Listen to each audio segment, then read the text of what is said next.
chimene amalawi anada kukhosi ndi ulamuliro wolephera wa Dr. Lazarus Chakwera inali nkhani yonena kuti kwa zaka amalawi amayima panzere kusiya ntchito zawo kumagula shuga. Chifukwa cha chimenecho amafuna aone kusintha. Ndiyeno ngati kuli kampani imene idakhazikitsidwa ncholinga choti ithandizire mavuto a shuga malawi muno, ndi kampani ya Salima Sugar. Kampani imene adayikhazikitsa pogwiritsa ntchito ndalama za Malawi kudzera mu Green Belt Holdings Limited, komanso kampani ya anthu ena ochita malonda aku India a OM Sugar. Koma padakali panopa ifasidedi timafuna tiziwise mtundu wa Malawi kuti boma likunika lichite machawi litolere ndalama zimene anthu a Malawi Congress Party amagawana ku chipani chimene ku kampani imene ya Salima Sugar. Izi zabwera poyera kusatira zimwe zidamveka kunena kuti boma layimisa pa ntchito amene amayang'anira ntchito za kampani imene Wester Kosamu. Timafuna tinene pano kunena kuti chifukwa chimene Kosamu amakhalira pa mpando umenewu akuchiziwa okha, chifukwa chonena kuti boma la Chakwera pa 3 August 2024 linathesa mabodi onse a kampani za boma komanso kampani zimene zimathandizidwa ndi boma.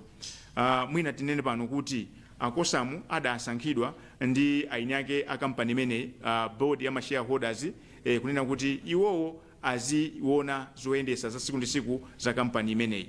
Pa siku limene amasankha Kosamu kudasankhidwa mkulu wina Roy Aprovo kuti amenewo azithandizira kuyendesa ntchito za kampani imeneyi. Koma monga tonse tikuziwa boma la Malawi Congress Party linali lankhanza lidapanga chilichonse chilichonse kunena kuti Roy athamangisidwe mdziko muno ndipo adapita ku India. Roy atachoka mdziko muno zidapezeka kuti Kosamu adazipasa mphamvu zonse zoyendesa kampani imeneyo ngati wapampando komanso ngati mkulu woyang'anira kampani imene Chief Executive Officer. Sadalekere pomwepo Kosamu adazipasa mphamvu zonena kuti chilichonse chokhuza kulemba anthu ntchito, chilichonse chokhuza kulisa malonda, chilichonse chokhuza ndalama amapanga okha. Amalawi akuyeneka kudziwa kunena kuti poyambirira chimene anachita atangobwera pa mpando umenewu Kosamu nkuti bungwe lija la maloya la Malawi Law Society nkuti litawachosa pa ndandanda ochita malamulo kamba kuti nthawi imeneyo adawapeza olakwa kuti amaorganizira kuti adasokoneza ndalama za munthu amene amamuyimira pa mulandu. Atangofika ku Salima Sugar Company choyambirira adalamula kampaniyo kuti ilipire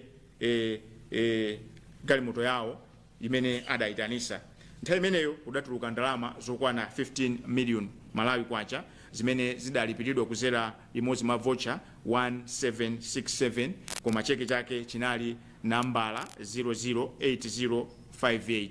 Kusonyeza kuti nthawi imene amabwera Wester Kosamu pa mpando umenewu nkuti patachoka Betigre Sherish amene nthawi imeneyo adawayimisa polingalira kuti kudachitika kauniuni ku kampani imene ya Salima amene adaonesa kuti ndalama zopitirira 50 billion sizimapezeka. Chifukwa cha chimenecho monga ndanena koyambirira kuja Maizamba amene anali mulembi wa President Dinduna adalamula kuti ntchito zonse kumeneko aziyang'anira iwowo a Wester Kosamu.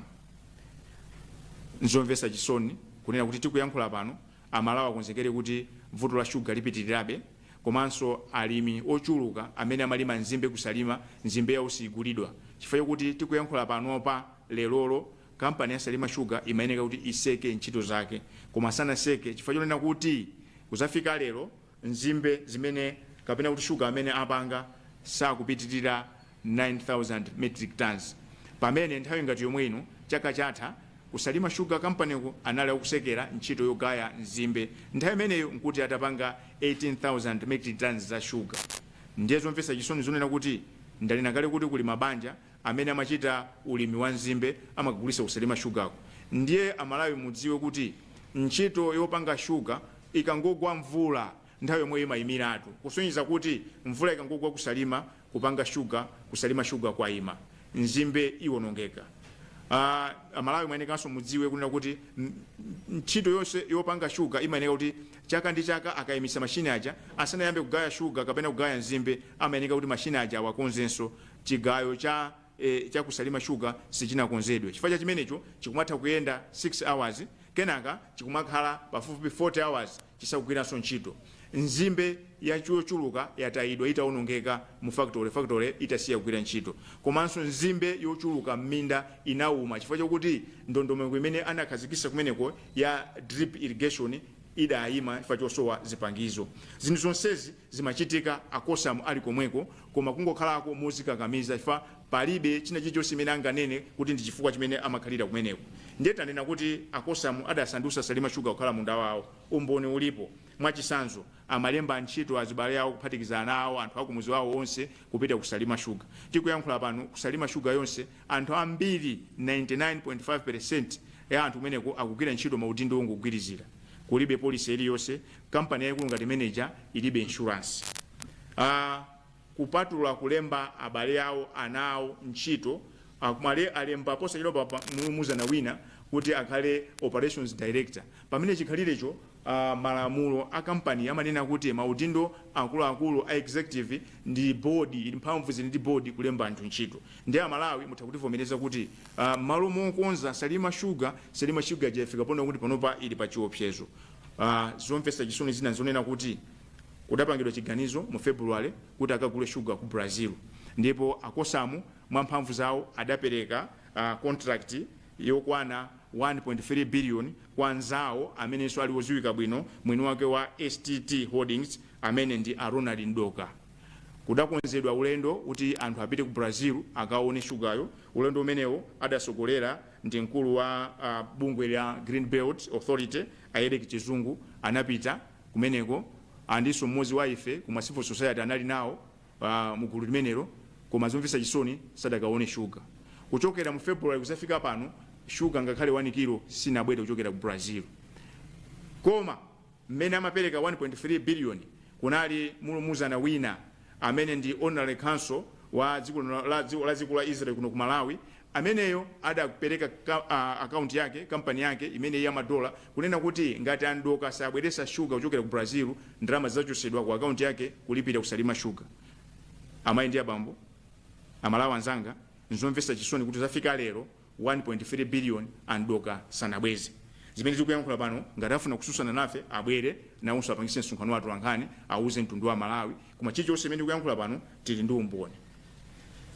Komanso akosa musadalekere pomwepo, ntchito zonse contract zonse ku Salima Sugar amapereka kwa anthu andale amene anali nduna komanso akuluakulu mu chipani chimenechi cha Malawi Congress.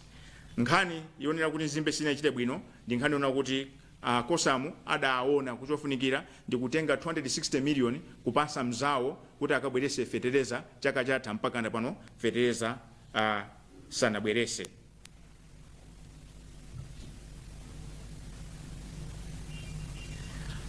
Nkhani ya kuyimisidwa ntchito kwa akosamu, bungwe la sidedi lili ndi chisoni kunena kuti boma kuzera mu nduna wa zachuma lidapanga chiganizo choti akuwayimisa ntchito akosamu. Akosamu choyambirira ntchito yawo inatha 2024 pamene boma linapanga chiganizo chothetsa board ya Green Belt, ndipo atayisankha board yo mu July 2025 Dr. Lazarus Chakwera adasankha munthu wina kukhala board chair wa Green Belt Authority, kusonyeza kuti chimene akosamu amakhalira ku Salima Sugar akuchiziwa ndiwo okha, chifukwa malinga ndi kalata imene tawerenga imene analemba azamba malinga ndi ma articles memorandum samayeneka kukhala ku kampani imeneyi. Chifukwa cha chimenecho tikunena kuti unduna wa zachuma udalakwisa kunena kuti akwapanga suspend.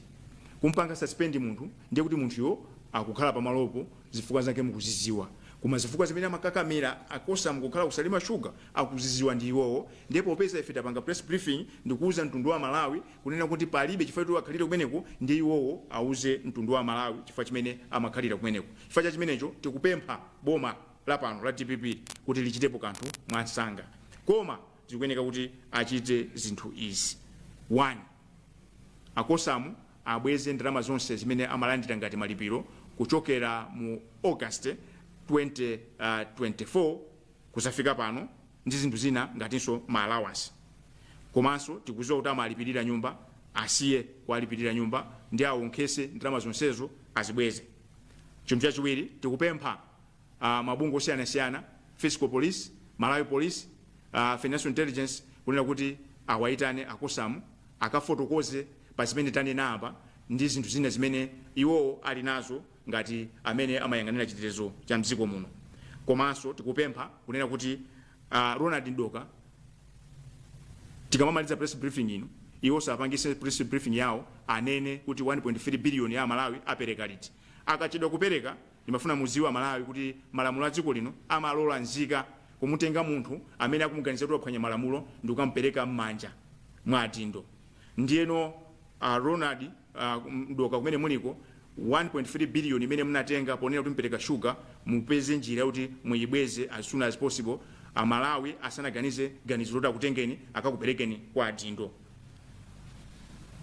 Chinthu china tikupempha boma kunena kuti lichite machawi likhazikise kauniuni ku kampani imene ya Salima Sugar.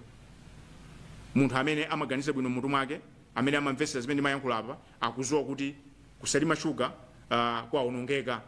Ndiyeno sitingakwanise kuti kampani ija ipite ndibwereze kuti kampani ija ganizo lokhazikisa kampani adapanga ni Malemu Bingwa Mutharika ndicho linga chokuti izipereka mpikisano ku kampani ya Irovo kuti mwina sugar Malawi muno azisika.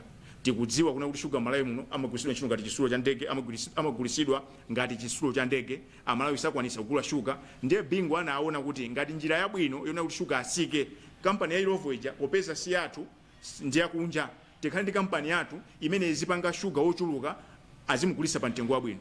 Koma lero ndimvesa chisoni kuti Salima Sugar Company yasanduka kochitira kumasewera, yasanduka kumene anthu andale amazilemeresera pamene Amalawi sugar sakumpeza, Amalawi akuvutika. Ndiko yankhula pano sugar sakupezeka koma kusalimako zimbe ziliko. Chifukwa chimenecho tikunena kuti boma likhazikise ntchito ya kauniuni forensic audit as a matter of agency ku Salima Sugar.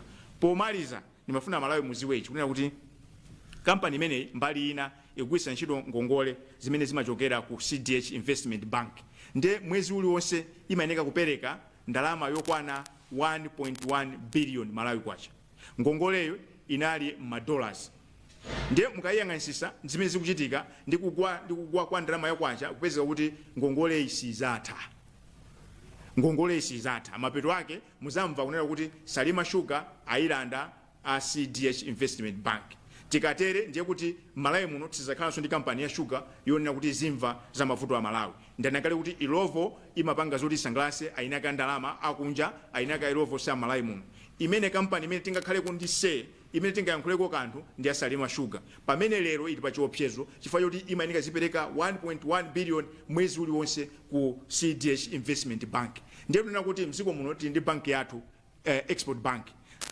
Unduna waza malimidwe ndi unduna waza chuma apange chiganizo mwangu kunena kuti ngongole imene aitenge Export Promotion Bank kuti aibweze. Tikatere tikhale kuti kampani ija tayipanga secure kenaka tiyambe kuikonza kampani ija kuti izipanga zimene ife tikufuna. Umo ndimene ndakwanisira kuthandauzira chikata chimene ndinawerenga mu Chingerezi. Nsonkhano uno ndwatula nkhani koma press briefing ino tabwera ndi action, tikufuna action pa nkhani yoti tipulumuse Salima Sugar. Chifukwa cha chimenecho mundilole ndipereke bwaloli mwina nditenge mafunso atatu okha chifukwa cha nthawi. Ndikudziwa kuti kuli zambiri zochitika mukachoka panonso bulini kwina kuti mupite koma ndikanakhoza kuseka koma ndikanakhala ngati tikuzemba. The floor is open, muzitchula amene mapangira muja tikupasani mpata mufunse funso lanu. Do I see hands in the floor?